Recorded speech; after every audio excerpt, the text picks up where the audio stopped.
Olá galera, tudo bem com vocês? Essa música que a gente acabou de escutar se chama Apesar de Você, de Chico Buarque de Holanda. Ela nos mostra um pouquinho o sentimento que começa a dominar o brasileiro nessa época, a esperança do término do regime militar. A aula de hoje vai ser então sobre o período militar. Assim que acaba o governo de Costa e Silva, temos um breve momento de junta militar e em seguida assume então o presidente Médici.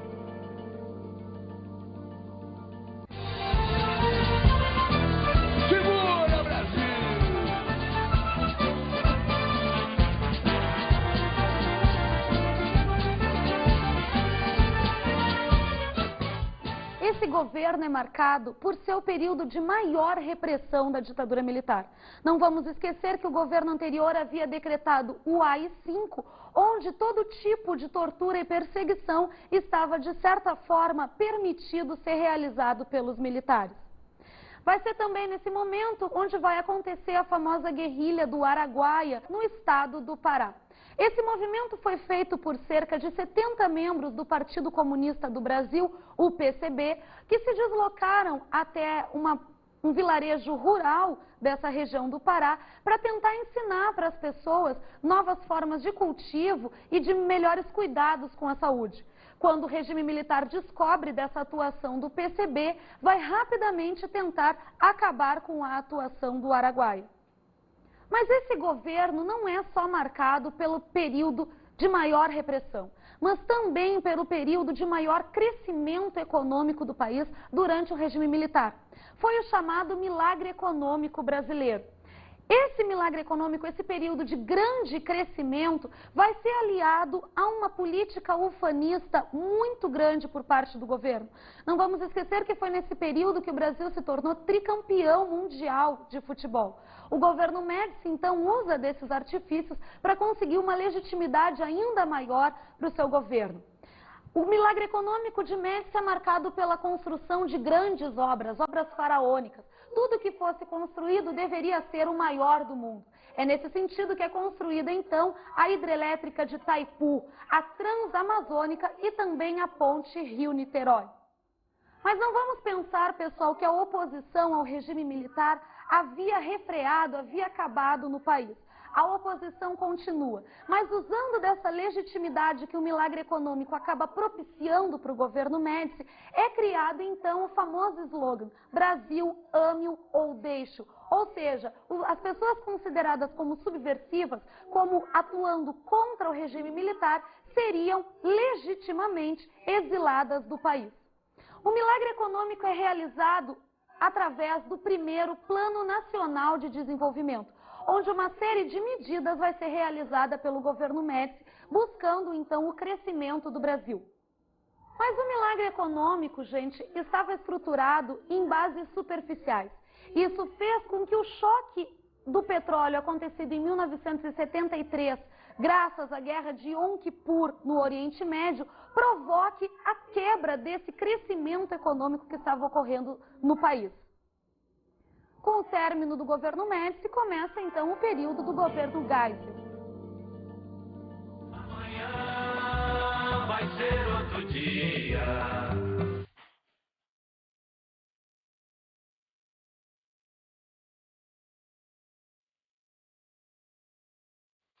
Apesar de você. O governo Geisel, gente, ele é marcado por essa grande crise que se instaura no país após o choque do petróleo de 1973. Com o final do milagre econômico, então, a população brasileira começa a tirar o apoio que estava dando até o período aos governos militares. Vai ser por causa disso que o regime militar vai se ver obrigado a começar a fazer uma abertura. O projeto de Geisel era fazer a chamada abertura lenta, gradual e segura. O que significava isso?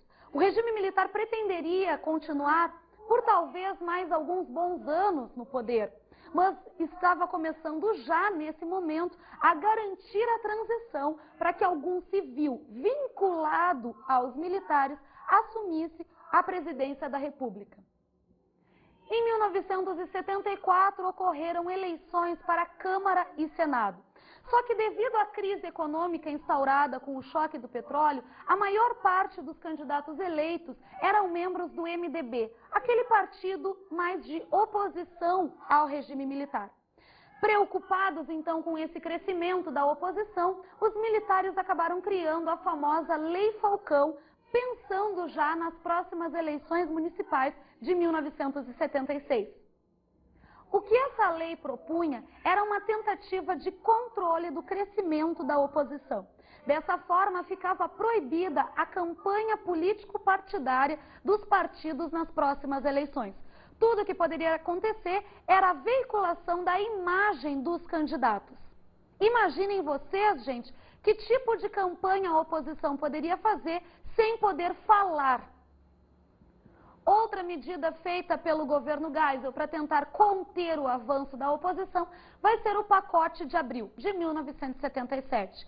Por esse, tanto os senadores quanto os governadores passariam a ser eleitos por voto indireto. Isso é o que vai ficar conhecido como senador biônico e governador biônico.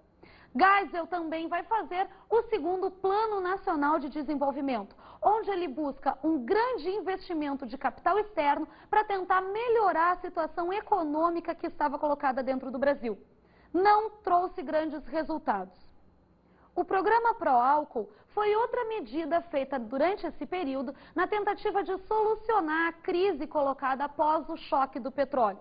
O governo Geisel, aliado aos usineiros do Nordeste, passa então a incentivar o uso de carros movidos a álcool e não a gasolina.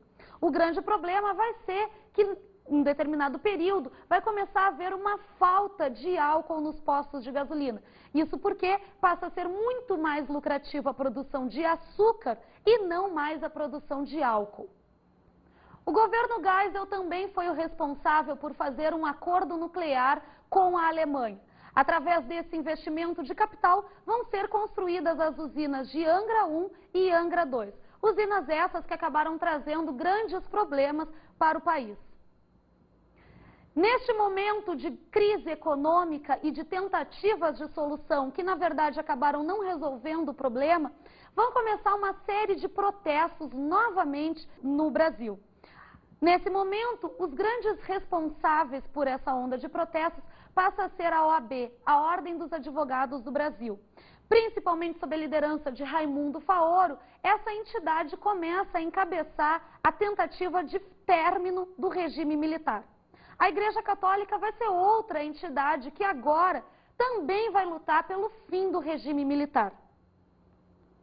Com o crescimento da oposição, o governo Geisel vai se ver pressionado a fazer um pouco mais a abertura.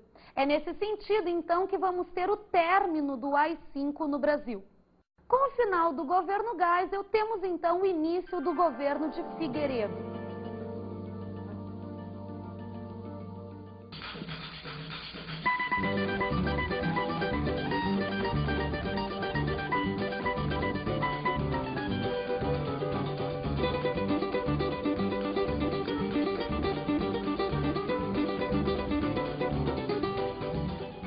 O governo de Figueiredo, gente, também está sofrendo as consequências do final do milagre econômico. A crise que se coloca aumenta cada vez mais a oposição ao regime militar. Vai ser assim que vai começar a surgir uma onda de greves no principal centro industrial do Brasil, na época, o ABC Paulista. Já temos como liderança sindical o surgimento de Luiz Inácio Lula da Silva. A Igreja Católica, através da Comissão da Pastoral da Terra, está atuando junto ao meio rural, também na tentativa de acabar com esse regime. Pressionado, então, por diversos setores sociais, o governo acaba decidindo que é necessário fazer a transição para as mãos de um civil. Mas não seria qualquer civil do interesse do regime militar. A articulação começa a ser feita no sentido de garantir que o poder passasse para as mãos de algum civil vinculado aos militares. Assim, vai ser pensado o pacote de 1979. Por esse, gente, volta o pluripartidarismo para o Brasil. Essa foi, na verdade, mais uma estratégia do regime militar, porque eles pensavam em ficar coeso em torno de um único partido e permitir que a oposição se dividisse. Para os militares, isso seria uma forma mais fácil de garantir a vitória do seu grupo. Assim, a antiga Arena, partido vinculado aos militares, vai acabar se transformando em PDS, Partido Democrático Social. Já o MDB vai se transformar no PMDB. Um partido novo que vai surgir vai ser o PP, Partido Popular.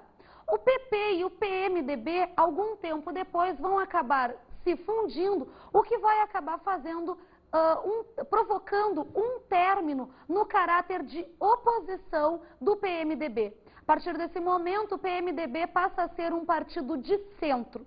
Um partido que ressurge nesse período vai ser o Partido Trabalhista Brasileiro, o PTB da época de Getúlio Vargas. Após uma disputa judicial entre a filha de Getúlio e Leonel Brizola, essa acaba vencendo e se tornando a líder do Partido Trabalhista. Por causa disso, Leonel Brizola vai acabar fundando uma nova sigla, o PDT, Partido Democrático Trabalhista. Também temos o surgimento do Partido dos Trabalhadores, o PT, sob a importante liderança sindical de Luiz Inácio Lula da Silva. Vale lembrar que os partidos comunistas estão proibidos de atuarem nesse período.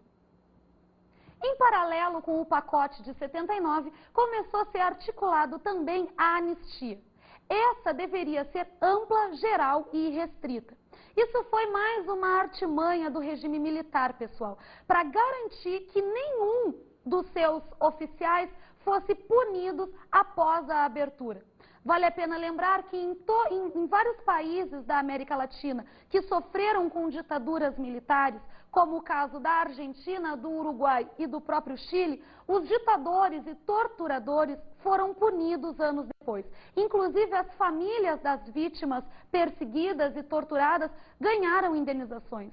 No Brasil, graças a essa exigência do regime militar em dar um caráter amplo e restrito à anistia, os ditadores estavam garantindo a sua anistia também para o momento da abertura. Vamos dar agora uma olhada num documentário chamado Testemunha da História, de Boris Kazoy, que vai nos mostrar bastante imagens sobre essa época. 15 de março de 1974. O general Ernesto Geisel se torna o quarto presidente do regime militar e dá início à transição democrática no Brasil. A escalada de protestos em 68 tinha levado a um endurecimento do governo militar e também a uma radicalização da luta política. Setores da esquerda partiram para a luta armada, com atentados terroristas e sequestros nas cidades e a guerrilha na selva, na região do Araguaia. Em 1969, o sequestro do embaixador americano Charles Elbrick permitiu que a esquerda conseguisse a libertação de 15 presos políticos e a divulgação de um manifesto contra a ditadura em toda a mídia brasileira. Os militares reagiram intensificando a repressão. Os dois principais líderes da guerrilha, Carlos Marighella e Carlos Lamarca, foram mortos. Em 1970, o regime militar chegou ao auge. O presidente era o general Emílio Médici e a palavra de ordem era Brasil, ame-o ou deixe-o. Sob o comando de Pelé, Gerson e Tostão, a seleção brasileira conquistou o tricampeonato mundial no México. Mas nem tudo era festa. O modelo econômico implantado em 64 já dava sinais de esgotamento e a oposição ao regime aumentava. Assim que assumiu, Geisel enfrentou a resistência da linha dura. Em 75, o jornalista Vladimir Herzog foi morto sob tortura na sede do 2º Exército em São Paulo. Geisel afastou o general Edinardo Dávila Mello do comando de São Paulo e também conseguiu afastar o general Silvio Frota do Ministério do Exército. A ideia era neutralizar o grupo mais autoritário das Forças Armadas e iniciar uma transição lenta, gradual e segura para a democracia. A abertura, como era chamada a política de Geisel, enfrentaria muitos testes. Em 78, os operários voltaram à cena política com as grandes greves da região do ABC. O movimento grevista era liderado pelo metalúrgico Luiz Inácio da Silva, Lula, que mais tarde seria o fundador do Partido dos Trabalhadores e se tornaria um dos políticos mais importantes do país. Em 79, o general João Batista Figueiredo assume a presidência. Ele tinha sido escolhido por Geisel para dar continuidade à política da abertura. Nesse mesmo ano, o Congresso acabou com o bipartidarismo e aprovou a lei da anistia. Os exilados retornaram. Leonel Brizola, Fernando Cabeira e Luiz Carlos Prestes, líder histórico dos comunistas. O Brasil avançava rumo à democracia, mas os militares ainda permaneceriam no poder até 85. O pacote de novembro de 1981 foi mais uma tentativa do regime militar de conter o avanço da oposição no país. A partir desse, estava proibida as coligações partidárias e a população só poderia votar num mesmo partido. Mesmo que fossem para cargos diferentes, apenas um partido poderia ser escolhido. É claro que dessa maneira a oposição saiu bastante prejudicada. Mesmo com as inúmeras tentativas de controle da oposição que estava sendo feita pelo regime militar, a parte mais radical desse grupo, a chamada ala extrema-direita, começa então a fazer atentados terroristas. Assim, temos bombas sendo jogadas em bancas de revista que vendessem jornais vinculados à oposição.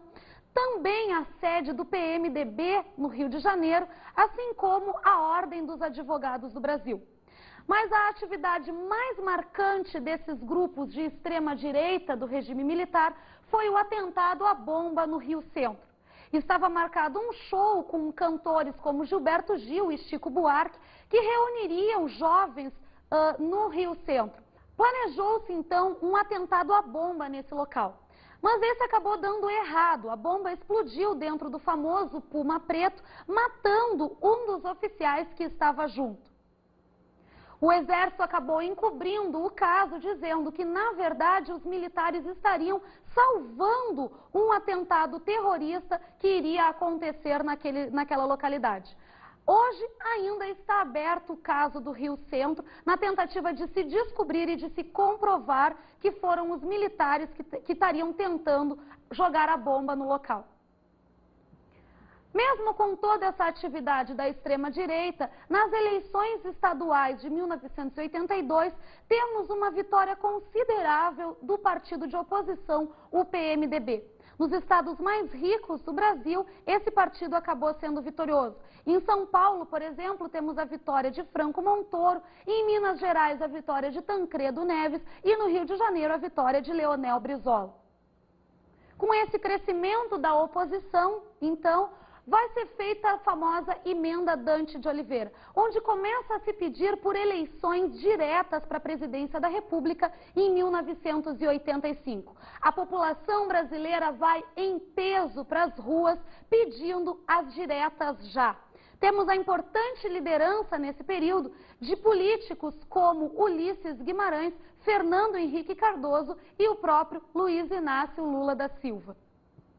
Apesar de toda a movimentação popular em prol das diretas para a presidência da República, essa emenda não foi aprovada. Vale lembrar que na liderança do Congresso nesse período estava José Sarney, vinculado ao PDS, antigo Arena.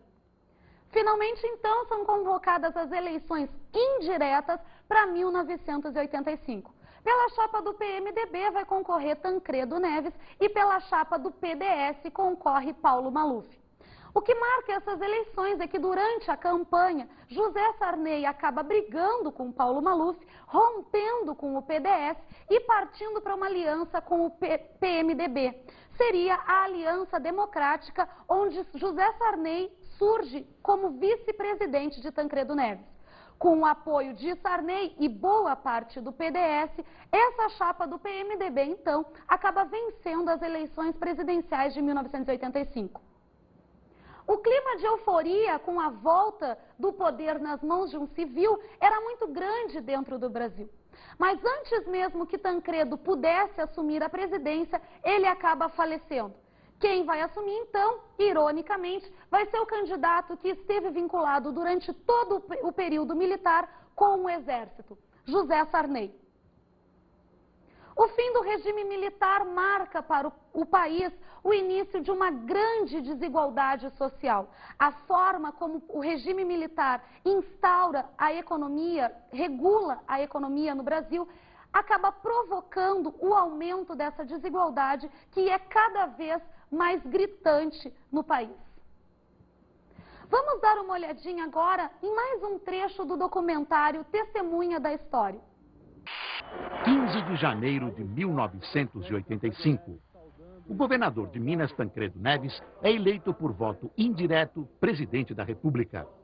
É o fim de 21 anos de ditadura militar no Brasil. No início dos anos 80, a chamada abertura sofreu sabotagens por parte da linha dura do regime. Sindicalistas do ABC foram presos, incluindo o presidente do recém-criado Partido dos Trabalhadores, Luiz Inácio Lula da Silva. Uma carta-bomba matou a secretária da OAB do Rio. No Rio Centro, um sargento morreu e um capitão se feriu quando iam cometer outro atentado. Mas a pressão popular crescia. O movimento Direta Já levou milhões de pessoas às ruas em todo o Brasil. A emenda das eleições diretas, entretanto, não passou no Congresso. O hábil articulador Tancredo Neves, governador de Minas, se elegeu então presidente no colégio eleitoral. A Aliança Democrática, formada pelo PMDB e PFL, derrotou o candidato do governo, Paulo Maluf. Tancredo, porém, caiu doente na véspera da posse e morreu em abril. O vice José Sarney assumiu o governo, completando a transição para a democracia. Em 88, foi promulgada a nova Constituição. Em dezembro do ano seguinte, Fernando Collor de Mello se elegeu pelo voto popular.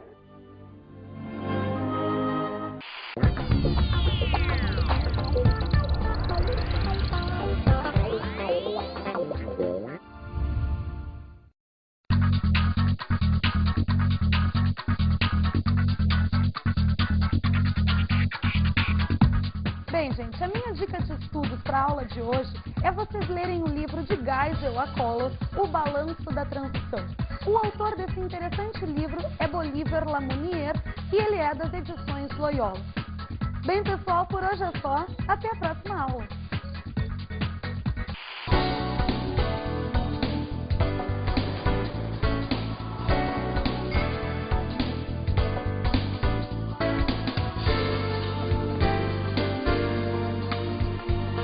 Na aula de hoje estudamos o período militar. Falamos sobre o governo Médici. Esse governo é marcado pelo maior período de crescimento econômico e, ao mesmo tempo, pela maior repressão. Vimos o governo Geisel. O governo Geisel vai sofrer as consequências da crise que se instaura no país após o choque do petróleo em 1973. Isso acaba obrigando, então, os militares a começarem uma abertura política. Abordamos o governo Figueiredo. Esse governo é marcado pela consolidação da abertura, onde o poder passa, depois de 21 anos, para as mãos de um civil. Bons estudos!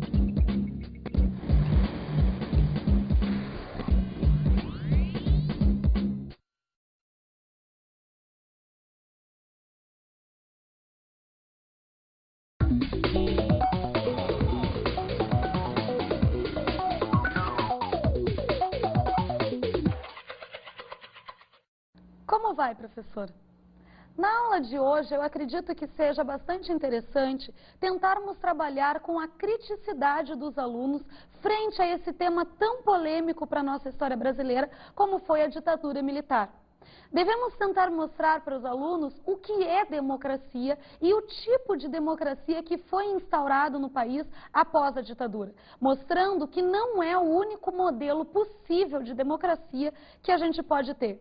Também outras questões podem aparecer sempre buscando a criticidade, como, por exemplo, o milagre econômico e a grande desigualdade social que esse modelo vai gerar para o país, assim como as torturas e cassações que o período realiza. Obrigada, gente. Até outra aula.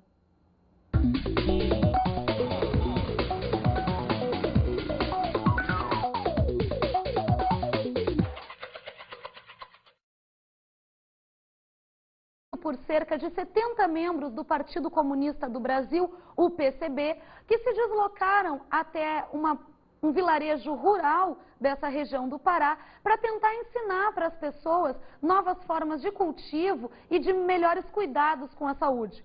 Quando o regime militar descobre dessa atuação do PCB, vai rapidamente tentar acabar com a atuação do Araguaia. Mas esse governo não é só marcado pelo período de maior repressão, mas também pelo período de maior crescimento econômico do país durante o regime militar. Foi o chamado milagre econômico brasileiro. Esse milagre econômico, esse período de grande crescimento, vai dar o presidente Médici.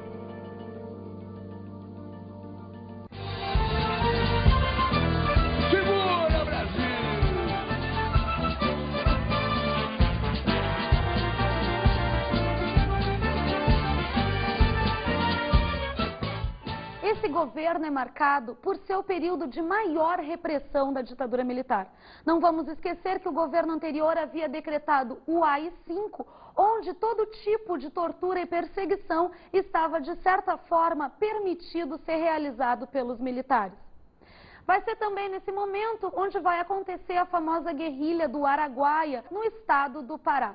Esse movimento foi feito se aliado a uma política ufanista muito grande por parte do governo. Não vamos esquecer que foi nesse período que o Brasil se tornou tricampeão mundial de futebol. O governo Médici, então, usa desses artifícios para conseguir uma legitimidade ainda maior para o seu governo. O milagre econômico de Médici é marcado pela construção de grandes obras, obras faraônicas.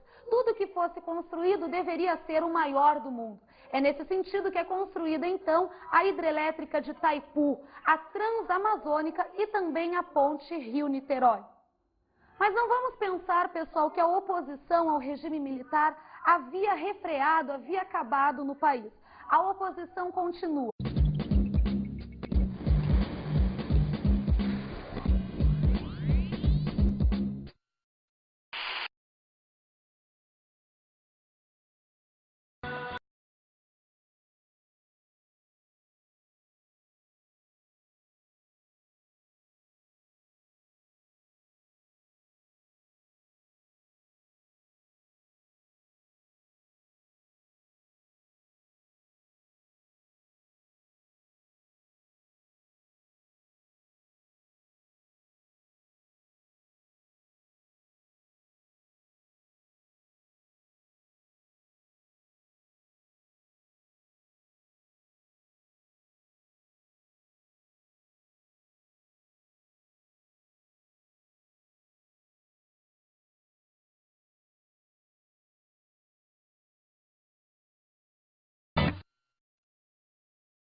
Olá, galera, tudo bem com vocês?